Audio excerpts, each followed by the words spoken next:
मरहबा collection, एक ही छत के नीचे फैशन का सारा सामान। मरहबा कलेक्शन में उम्दा क्वालिटी के कपड़ों के अलावा शूज, लेडीज फैंसी चप्पल, जेंट्स चप्पल एंड हौजीरे आइटम्स वगैरह भी मिलेंगे। हमारा पता याद रखें, Jamhoor high school main road, जैतून हजीन मस्जिद के पास, मालदा चौक, मालेगांव। ये पुरहुजूम मीटिंग, समाजवादी परिवार बढ़ रहा है, ये शहर के मुस्तकबिल के लिए एक अच्छा मैसेज है कि एक बड़ा नौजवान तबका समाजवादी पार्टी के साथ जुड़ रहा है। मैं आज समाजवादी पार्टी में शामिल हुए इस्माइल पलम्बर और उनके तमाम साथियों का पुरजोश इस्तकबाल करता हूं कि इस शहर में जैसे जैसे समाजवादी बढ़ रही है, अभी इस्माइल पलम्बर बोले 2 लोगों के बारे में, तो वो 2 सियासी लोगों का टेंशन भी वैसे वैसे बढ़ रहा है।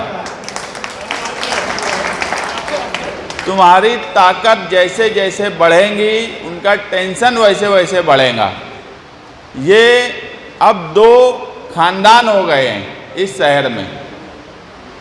एक खानदान शेख रशीद खानवादे के नाम से जाना जाता है, एक खानदान अब जाना जाता है मुफ्ती इस्माइल के नाम से। अब वो भी खानदान सियासी हो गया है। जो खानदानी मुखालफत में आए थे, अब ऐसे लोगों को खुद के वहाँ से ला रहे हैं जिन्हें राशन कार्ड अभी पढ़ना नहीं आता। अब और ये 2 खानदानों की मिली भगत आज की नहीं है, 1999 को ये नींव डाली गई। 1999 में इस शहर की तबाही अगर मैं कहूँ तो ये मिलजुल के की गई। जिस वक्त जो सियासत में नहीं थे, उस वक्त 99 में क्या फतवा दिया गया, ये आप अपने बड़ों से, अखबारी नुमाइंदों से पूछ सकते हो कि किस तरह से ये 2 खानदान मिले।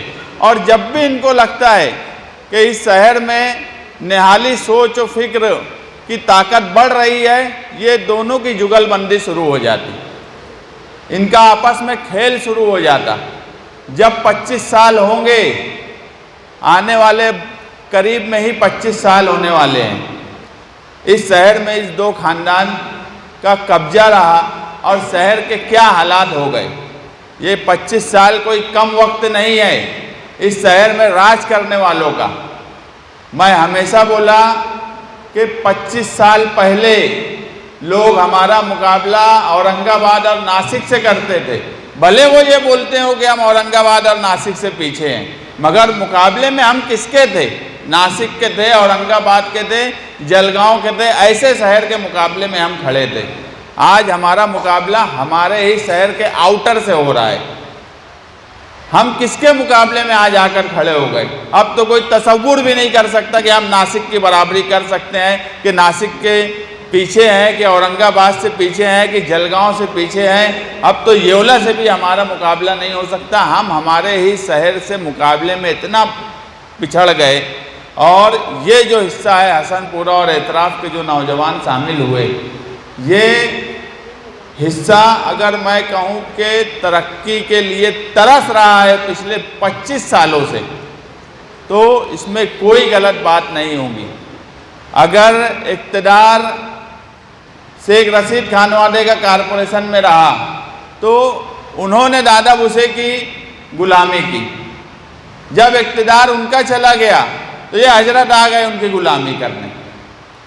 मैं हैरान हूँ कि एक आदमी मुसलसल तुम्हारे हक का, तुम्हारा जनरल बजट मुसलसल नदी के उस पार इस्तेमाल कर रहा है, उसके बाद आप लोग उसकी चापलूसी करते हो, उसके बारे में मुखालफत करने के लिए तैयार नहीं हो। मैं हैरान हूँ कि इस तरह की अंधी अकीदत दादा भूसे की हजरत को क्यों हो गई है कि वो अभी 50 करोड़ का टेंडर निकला, उस टेंडर में 30% कारपोरेशन का जनरल बजट, सरकार से हमें 1 रुपया ला के नहीं देते। हमारा जनरल बजट सिर्फ 6.5 करोड़ हमारे हिस्से में दिया गया। इससे पहले 100 करोड़ का जब काम निकला उस वक्त भी हमने सबसे पहले मुखालफत की थी कि ये गलत हो रहा है, मगर क्यों चापलूसी की जा रही है, क्यों जी हुजूरी की जा रही है, ये बात फिलहाल तो समझ में नहीं आ रही है कि इसके पीछे राज क्या है। मगर कोई भी बात बहुत दिनों तक छुपी नहीं रहती। मैं बोला कि ये दो खानवादा जब से दादा भूसे सियासत में आए, जिसकी शुरुआत ही फिरका परस्ती से हुई, फिरका परस्ती का चेहरा मोहरा बदला। अब तुमको इस तरह से परेशान किया जा रहा है कि तुम्हारा बजट लेकर उस हिस्से में इस्तेमाल होता और तुम्हारे हिस्से में इस्तेमाल नहीं करने दिया जा रहा। ये भी एक किस्म की फिरका परस्ती ही है। मगर इनकी चापलूसी दादा भूसे के साथ बराबर है। ये अपना हक मांगने की जो हिम्मत नहीं करते, वो तुम्हारे साथ क्या इंसाफ करेंगे, इस शहर के साथ कब इंसाफ करेंगे। जो इस शहर का हक नहीं ले सकते, जो ये तक नहीं बोल सकते कि जो हमारा है कम से कम उतना तो दो। तुम इतने बड़े मिनिस्टर हो, सरकार में हो, तुम खुद हमको कुछ नहीं दे सकते, मगर हमारा जो हिस्सा है वो तो दो। जो इतनी हिम्मत नहीं कर सकता, उनके साथ आने वाले वक्त में ये शहर रहेगा, मैं कतई नहीं मानता। शहरियान देख रहे हैं, समझ रहे हैं कि ये दोनों ने इस शहर को किस तरह से लूटा है और लूट रहे हैं। सिर्फ एक ही नियत, ठेकेदारी। सिर्फ एक ही नियत, ठेकेदारी किस तरह से की जाए और ठेकेदारी से पैसा किस तरह से कमाया जाए। अगर इनकी नियत कामकाज की होती तो हसनपुरे से लेके रजा चौक, गोल्डन नगर और एतराफ़ की बस्तियों का ये हाल नहीं होता। ये 25 साल का कारनामा है। 25 साल कोई कम वक्त नहीं है। मैं बोला कि जल्द ही 25 साल का महीना भी आने वाला है 1999 का।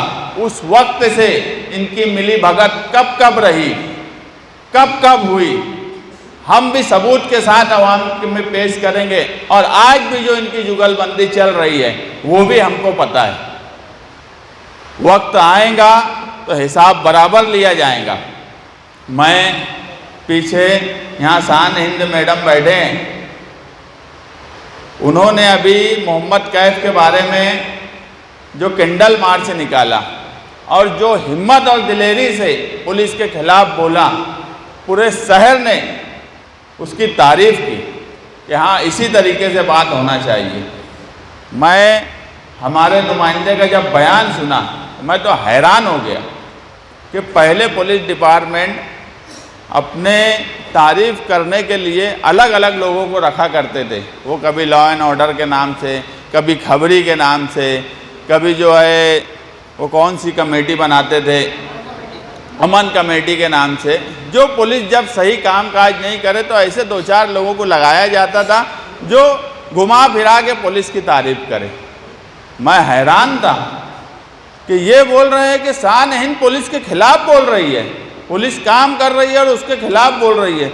अब पुलिस के पास भी जब शहर का नुमाइंदा ही आ गया, अब वही बात हो गई, जब सैय्यद है कोतवाल तो अब डर काहे का। तो पुलिस क्यों डरेंगी, दबदबा क्यों नहीं रहेगा।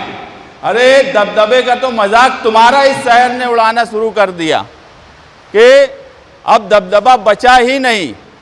अब ये बोलने लगे हैं कि अगर कोई काम नहीं करता है या किसी के काम का असर नहीं होता जनरल बात में, तो लोग बोलते हैं कि दबदबा नहीं है। क्योंकि लोग देख रहे हैं कि इस शहर में, इस शहर का हमारे लिए सवाल नुमाइंदे का दबदबा ख़त्म होने का नहीं है। नुमाइंदे की वजह से इस शहर का दबदबा ख़त्म हुआ, हमें अफसोस उसका है। हमें हमेशा से पता है कि इनका कभी दबदबा नहीं रहा, मगर शहर का दबदबा रहता था। इन्होंने इस तरह से काम काज किया कि आज शहर का भी कोई दबदबा नहीं बचा। हमें सिर्फ अफसोस इस बात का है। मैं यहाँ पर आए हुए तमाम ही लोगों का शुक्रिया अदा करता हूँ और समाजवादी पार्टी की तरफ से हमारे यहाँ सदर साहब बैठे हैं बाकिर हुसैन भिवंडी वाले, वो भी एक अहम जिम्मेदार हैं। मैं उनसे भी गुजारिश करूँगा कि इस हिस्से में पार्टी का कामकाज और लोगों की ज़रूरत का कामकाज करने के लिए आप भी वक्त निकालिए। यहाँ एहतसाम भाई भी बैठे हैं, हमारे यासीन मिस्त्री हैं, शहजाद भाई हैं, फैज़ान रिज्जू हैं, जो लड़का बहुत मेहनत करता है पार्टी के कामकाज के लिए। इस्माइल रहमानी है, शहजाद मास्टर हैं, टन्ने मामा हैं। अगर ये सब लोग इस हिस्से में कामकाज के लिए वक्त देने लगे तो मुझे नहीं लगता कि इस हिस्से में अवामी कामकाज करने की किसी की ज़रूरत पड़ेगी। यहाँ दूसरी पार्टी के लोग कोई काम नहीं करें, पिछले 5 साल में नहीं करे, मैं बोल रहा हूँ 25 साल में इस हिस्से को पूरी तरह से नज़रअंदाज किया गया जिनका इस शहर पे इक़्तिदार था। अब जो हो गया, मगर अब समाजवादी परिवार बढ़ रहा है। हमारे यहाँ मंसूर भाई भी बैठे हैं, मैं उनसे भी गुजारिश करूँगा कि थोड़ा सा कामकाज से वक्त निकाल के पार्टी के लिए मेहनत करें, लोगों को जोड़ने का काम करें, अवामी काम करें। और नौजवान तबका जो है, अभी रिजवान सर बोल रहे थे कि नौजवान लोगों को सियासत में दिलचस्पी लेना चाहिए और सियासत में आना चाहिए। आप नौजवान लोगों को जोड़िए। इस शहर में 25 सालों में जानबूझकर ऐसे हालात बनाए गए या इस तरीके से, एक जो थे उनका क्या कामकाज था वो पूरा शहर जानता है, दूसरों का क्या मामला था ये भी पूरा शहर देख रहा है। मगर उसके बाद जो नौजवान लोगों ने देखा कि यार सियासत में, लोगों ने इसे मायूब समझने लगे कि सियासत में रहना एक ऐब है, जबकि सियासत ही ऐसा प्लेटफॉर्म है जहां से सबसे ज़्यादा अगर अवामी कामकाज या अवामी खिदमत की जा सकती है तो वो यही प्लेटफॉर्म है। और यहीं से आपको दुआएं भी मिलेंगी, आप काम भी कर सकते हो। बस शर्त यह है कि आप अच्छे लोगों से जुड़िए, आप अच्छे लोगों से जुड़कर सियासी कामकाज करिए। नौजवान तबका अगर सियासी कामकाज करेगा तो मैं बोलता हूँ 25 साल के बाद इस शहर में बदलाव आने वाला है, बदलाव आने वाला है और इंशाअल्लाह हर हाल में बदलाव आएगा। हमारे सोहेल भाई बैठे हैं वहाँ पर, वो भी ये बात मानते होंगे, जबकि उनको यहाँ बैठना चाहिए था और एक आध शेर सुनाना चाहिए था, मगर वो पीछे एकदम बैठे हैं। वो भी ये बात मानते हैं कि बदलाव आएगा और हर हाल में आएगा। 25 साल इस शहर ने जो भुगतना था भुगत लिया। समाजवादी परिवार बढ़ रहा है। हमारे पास पहले लीडरशिप की कमी थी, आज हमारे पास अबू आसिम आज़मी जैसा लीडर है जो महाराष्ट्र में अक़लियत कौम कामकाज को लेकर और ख़ास तौर से मालेगांव के बुनकर और मालेगांव के मज़दूरों को लेकर हर वक्त फ़िक्रमंद रहते हैं, कोशिश करते हैं जहां हमें ज़रूरत पड़ेगी हम उनसे भी बात करेंगे। इस हिस्से में मैं कोई वादा अभी नहीं करता, मगर इस हिस्से में अगर मैं कोई छोटा मोटा काम करवा सकूंगा उनसे तो इंशाअल्लाह कोशिश करूंगा कि मैं काम करवा लूं। क्योंकि इस शहर में ऐसा हो गया है कि अगर आप पिछले 5 साल का लीडरों का सिर्फ अखबार और यूट्यूब पर बयान उठा के देख लेंगे तो कम से कम 500-1000 करोड़ से कम का काम मालेगांव शहर में नहीं आया होगा। मगर ऐसा झूठ फसाद में मुझसे तो बोला ही नहीं जाता और ना मैं सियासत में बोल सकता हूँ। छोटा मोटा 10, 20, 25 लाख का कोई काम होगा तो मैं इस्माइल प्लम्बर से बात करके कोशिश करूँगा कि वो करवा लूँ, नहीं तो अखबार के वो न्यूज़ भी और यूट्यूब की न्यूज़ भी हम जमा कर रहे हैं कि कितने करोड़ के फंड यहाँ पे बोले गए हैं। जब जो खड़ा होता 10 करोड़ का मंजूर करा लिया, 100 करोड़ का करवा लिया, 500 करोड़ का करवा लिया, 366 का करवा लिया। मेरे समझ में नहीं आता कि इंसान का ज़मीर कुछ है कि नहीं है। यार बात ऐसी बोलो जो तुम कर सकते हो। सिर्फ लोगों को धोखा देना, लोगों के साथ गलत तरीके से बात करना, लोगों को गुमराह करना, ये सियासत में अच्छी बात नहीं है।